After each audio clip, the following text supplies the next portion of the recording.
जय हिंद साथियों, आप सभी का स्वागत है एडवेंट क्लासेज में। आज के क्लास में हम लोग कक्षा 12वीं हिंदी का पाठ 6 पाठ का नाम है एक लेख और एक पत्र। इस पाठ का प्रश्न उत्तर करने वाले हैं। चलिए हम लोग प्रश्नों की तरफ बढ़ते हैं। पहला नंबर प्रश्न, विद्यार्थियों को राजनीति में भाग क्यों लेनी चाहिए? विद्यार्थियों को राजनीतिक में भाग क्यों लेनी चाहिए? इसका उत्तर देखते हैं। विद्यार्थी देश के कर्मधार होते हैं। मतलब विद्यार्थी जो है देश को संभालने वाला होता है, क्योंकि आने वाले समय में देश का बागडोर उन्हें अपने हाथों में लेनी है और आने वाले समय में देश का जो बागडोर है, रस्सी जो है देश को चलाएगा कौन? आने वाले समय में विद्यार्थी ही चलाएंगे, पढ़ा लिखा शिक्षित व्यक्ति ही चलाएंगे। इसीलिए विद्यार्थी को पढ़ने के साथ साथ देश की व्यवहारिक ज्ञान की भी जरूरी है, जिससे देश का विकास हो सके। विद्यार्थी को जो है पढ़ाई के साथ साथ उसकी व्यवहारिक ज्ञान भी जरूरी है, ताकि देश के विकास में वह मददगार हो सके, देश का विकास उससे हो सके। अगला नंबर प्रश्न, भगत सिंह की विद्यार्थियों से क्या अपेक्षाएं हैं? भगत सिंह विद्यार्थी से क्या चाहते हैं? इसका उत्तर देखते हैं। भगत सिंह कहते हैं कि देश को एक ऐसे देश सेवकों की जरूरत है जो तन मन धन से देश की सेवा कर सके। पागल की तरह सारी उम्र देश के विकास में निछावर कर दे। यह कार्य विद्यार्थी ही कर सकता है।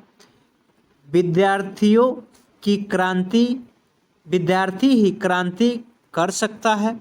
अतः विद्यार्थी को पढ़ाई के साथ साथ राजनीति का भी ज्ञान रखे, यही अपेक्षाएं हैं विद्यार्थी से भगत सिंह को। अब कहने का मतलब भगत सिंह का क्या था कि ऐसे देश सेवकों की जरूरत है जो तन मन धन से देश की सेवा कर सके, पागल की तरह सारी उम्र अपने देश को निछावर कर दे, अपने देश के लिए अपने जीवन को कुर्बान कर दे। यह कार्य केवल विद्यार्थी ही कर सकता है। विद्यार्थी जो है वही क्रांति भी ला सकता है। अतः विद्यार्थी को जो है पढ़ाई के साथ साथ राजनीति का भी ज्ञान जरूरी है। यही जो है भगत सिंह यही विद्यार्थी से अपेक्षा कर रहे हैं। अगला नंबर प्रश्न, भगत सिंह ने कैसी मृत्यु को सुंदर कहा है? इसका उत्तर क्या हो जाएगा? भगत सिंह के अनुसार देश सेवा के लिए दी गई फांसी सुंदर है, क्योंकि देश सेवा में व्यक्ति की मृत्यु नहीं होती बल्कि वे अमर हो जाते हैं। भगत सिंह कहते हैं कि देश के लिए जो व्यक्ति फांसी पर चढ़ जाए सबसे अच्छी मृत्यु वही है, क्योंकि देश के लिए जो व्यक्ति मरता है वह मरता नहीं है बल्कि वह देश के लिए अमर हो जाता है। अगला नंबर प्रश्न, भगत सिंह रूसी साहित्य को इतना महत्व क्यों मानते हैं? वे एक क्रांतिकारी से क्या अपेक्षाएं रखते हैं? इसका उत्तर हो जाएगा, भगत सिंह रूसी साहित्य को महत्वपूर्ण इसलिए मानते हैं कि रूसी साहित्य के प्रत्येक स्थान पे जो वास्तविकता मिलती है वे हमारे इतिहास में कदापि नहीं देखती है। रूसी से हमें दुख और कष्ट सहने की प्रेरणा मिलती है। यह कहानी हमें जीवन संघर्ष की प्रेरणा देती है, नए समाज निर्माण में मदद करती है, इसीलिए यह कहानी महत्वपूर्ण। अब कहने का मतलब इसका अर्थ क्या है समझिए। भगत सिंह जो है वह रूसी साहित्य को इसलिए महत्वपूर्ण मानते हैं ताकि रूसी साहित्य में जो है प्रत्येक स्थानों पे वास्तविकता मिलती है, प्रत्येक जगह पे जो है वास्तविक सही चीज दिखाया जाता है, सही चीज बताया गया है। वे हमारे साहित्य में कदापि नहीं होती। हमारा जो साहित्य लिखा गया है उसमें वो कभी भी नहीं होता है, वास्तविकता नहीं होता है। रूसी से हमें दुख को और कष्ट सहने की प्रेरणा मिलती। रूसी लोग जो है वो दुख और कष्ट को काफी सहते हैं, तो उससे हम लोगों को सीखने की जरूरत होती है। सीखना है कि वे कैसे कष्ट सहते हैं, हम लोग भी कैसे कष्ट सहे और उससे कुछ सीखे। यह कहानी हमें जीवन संघर्ष की प्रेरणा देती है और हमारे जीवन में जो भी संघर्ष है उससे हमें क्या प्रेरणा लेनी, यह कहानी हमको रूसी जो साहित्य है वह हमको प्रेरणा देती है। इसीलिए नए समाज के निर्माण में रूसी साहित्य जो है वह काफी मददगार है, काफी महत्वपूर्ण है। अगला नंबर प्रश्न, भगत सिंह ने अपने फांसी के लिए किस समय की इच्छा व्यक्त की? वे ऐसा समय क्यों चुनते हैं?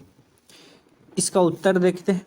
भगत सिंह कहते हैं कि क्रांतिकारी सतत कार्य करने में प्रयत्नों से और कष्ट सहन करने और बलिदान करने से होती है।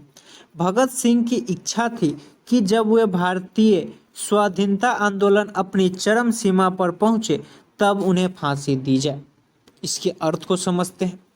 भगत सिंह कहते हैं कि क्रांतिकारी सतत कार्य करने में प्रयत्न से और कष्ट सहन करने और बलिदान करने से होती है। भगत सिंह का कहना है कि क्रांतिकारी जो होता है वह लगातार प्रयास करता है, कष्टों को सहता, अपनी बलिदान देता है।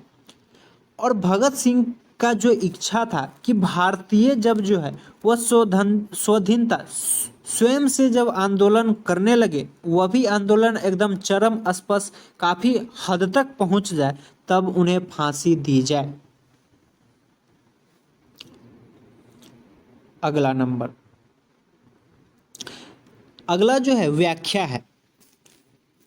जब देश के भाग्य का निर्माण हो रहा हो तो व्यक्तियों के भाग्य को पूर्णतः भुला देनी चाहिए। भगत कहने का मतलब, जब देश का निर्माण हो रहा हो जिस समय, उस समय जो है व्यक्ति का अगर जो भाग्य है उसको भुला देना चाहिए कि व्यक्ति के जीवन में क्या चल रहा है, नहीं चल रहा है। चलिए इसके उत्तर को देखते हैं। प्रस्तुत पंक्ति एक लेख और एक पत्र पाठ से लिया गया है। यह पंक्ति जो है एक लेख और एक पत्र से लिया गया है। इसके लेखक जो है वह भगत सिंह है। भगत सिंह कहते हैं कि देश को जब आज़ाद कराना है तब हमें 33 करोड़ लोगों के हितों की चिंता करनी है। एक आदमी को क्या कष्ट हो रहा है इसे भूल जाना। भगत सिंह कहते हैं कि अगर हमको देश को आज़ाद करवाना है तो 33 करोड़ लोगों के जो भलाई में जो चीज हो उसको करना है। यह नहीं कि एक आदमी को क्या कष्ट है, क्या दुख है, उसको नहीं देखना, उसको भूल जाना है।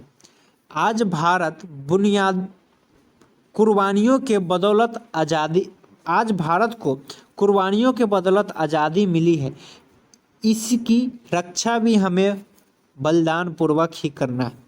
भारत को जो है आज़ादी बहुत कुर्बानी देने के बाद प्राप्त हुई और इसकी रक्षा भी हम लोगों को बलिदान पूर्वक, अगर अपना अगर बलिदान देना पड़े देश की रक्षा के लिए तो बलिदान देकर भी देश की रक्षा करनी चाहिए या करना है।